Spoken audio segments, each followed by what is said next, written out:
that how we treat the least of us is how we treat our shared creator, that once we're okay with devaluing life everywhere, it enables us to justify the other way when human rights violations are being committed, feeling that it is okay because it is happening to them. But the current occupant of the White House and his billionaire buddies he has brought in as advisor is destroying all safety nets, programs that keep people safe. But the financial devastation this will have on the masses will also shift gross amounts of wealth into the 1% by destroying the average person and vulnerable people living in poverty. This in itself is criminal. Governments are about we the people, not the 1% or a king or a dictator. How we allow the 1% to pit us against ourselves while they rob us blind is the rot in the world that must be changed. We must build a system that is sustainable for everyone and that everyone can be the best version of themselves. Because the system is designed for this instead of the system that only the 1% thrive. Also, it is time that we the people make the rules, build a safe and sustainable future by using the best models out there and designing it so that we the worker have rights, safety, and good-paying jobs, that we can live our best lives and are taken care of for the lifespan, that we have the reverse of the current system the 1% feel is our only option, one that it is okay to abuse workers and that the 1% can change the rules to only improve their lives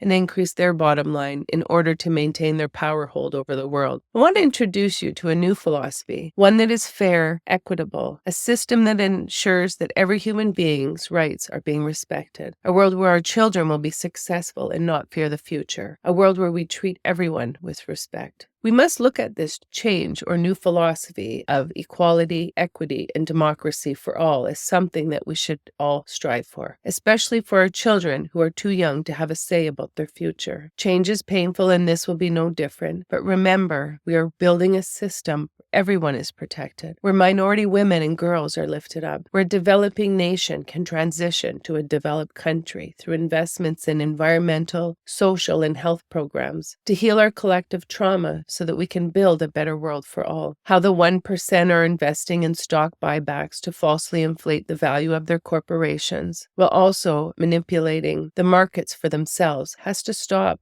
And we have to build a system that is rooted in equality and equity and fairness and stop the 1% from stealing from the masses because their greed will never be satisfied, no matter how rich they become. We have to reject how corporate greed through unethical employment standards of denying workers full-time work, benefits, and pensions, if they even offer this, can no longer be the norm. We have to build a system where the average worker can thrive and stop the 1% from paying themselves astronomical wages and benefits and laying off thousands of workers because it is absolutely disgusting. We have to stop a system rigged for the 1% on the backs of the people, not to mention raising prices on everything people buy every day knowing that they are making record profits shows the 1%'s absolute disregard to the world around them. Refusing to pay livable wages to employees while forcing them to utilize government social and health programs is the biggest theft from taxpayers ever seen. How industry giants and the 1% are buying governments to benefit themselves through lobbying and donating to political parties and delegates to pass laws to benefit themselves, while making the 99% of us pay the taxes that pay for the entire system.